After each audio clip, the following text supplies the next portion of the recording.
Hey guys, welcome back to this Finance Fitness channel here on YouTube, where I break down personal finance and investing and help you on your journey to financial freedom. So if that's something you're keen on, make sure you subscribe to the channel. You can also hit the notification bell so you get an alert whenever I upload a new video. So this is the second of a two-part series where I look at reasons I love investing in real estate. So if you haven't seen the first video yet, I've included a link in the description, so be sure to check that out.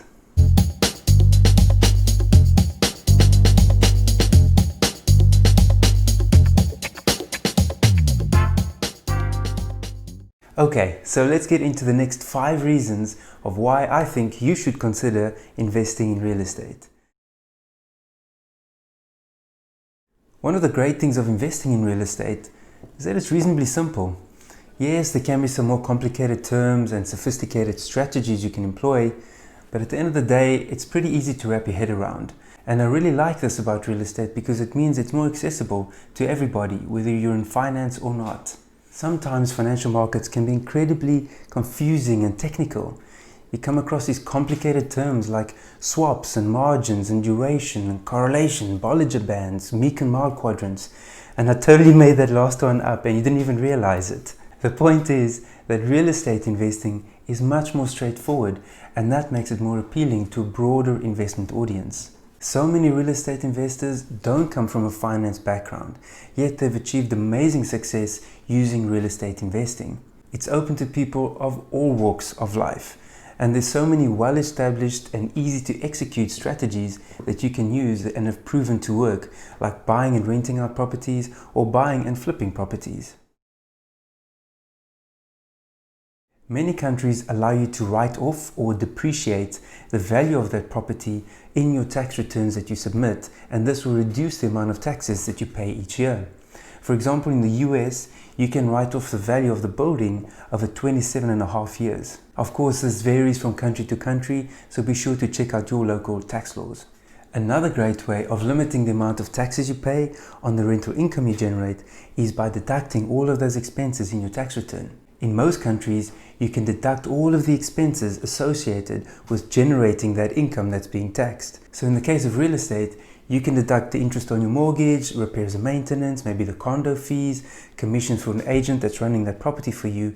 All of those expenses can be deducted from the rental income when you're doing your tax return, and this will reduce the amount of taxes that you need to pay. And lastly, if you held that property for long enough before selling it, you could be paying taxes at the capital gains tax rate, and this is generally significantly lower than the normal income tax rate. Now, for many countries, when they look at that classification of capital gains tax versus income tax, they will consider your intention at the time of investing or maybe how long you've held that investment for. So be sure to check your local tax laws if you want to benefit from potentially paying at the lower capital gains tax rate. So guys, don't underestimate the impact of taxes, because it can make a huge difference not in the amount of money that you make, but in the amount of money that you actually get to keep.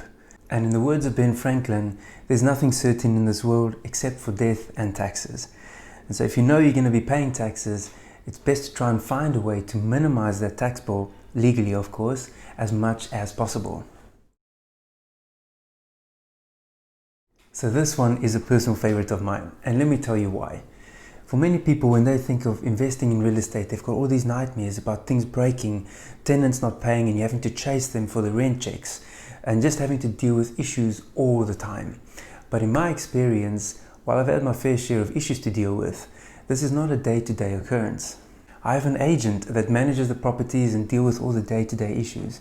So only for the bigger decisions like significant repairs or maybe finding a new tenant, then I get involved and they run it by me.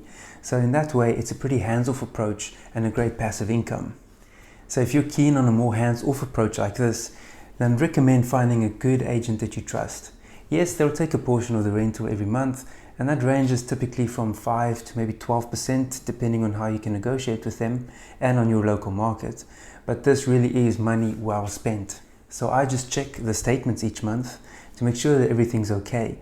But that's like half an hour per property per month, and I think that's a very light commitment. So real estate investing has the potential to be pretty passive and hands-off. And I think this is a misconception that many people have, that they think it's going to take tons of their time and they're constantly going to have to deal with issues that pop up. But in my experience, the time commitment is pretty light and actually more heavy at the beginning when you're finding a property and going through the purchasing process. But after that, it's pretty hands-off. And maybe you're not keen to have to deal with the tenants, or you live far away. Like I said earlier, you can just get an agent to manage that property for you. But remember to include that cost when running the numbers and doing your analysis and determining how much you're willing to pay for that property. But if the numbers still make sense, then you should go for it and let the manager deal with the tenants for you. One of the reasons I wanted a property manager when I started out was because of my age. I just found that people weren't taking me seriously when they saw that I'm in my early 20s, and I didn't want that to be the case as well when it came to tenants. And maybe you're in a similar position where you don't want your age to be counting against you. A lot of the finance world has shifted online. In the past, people used to hold share certificates and gold coins in a safe. There was this need to have something tangible that you can touch. But for most people these days, everything is online.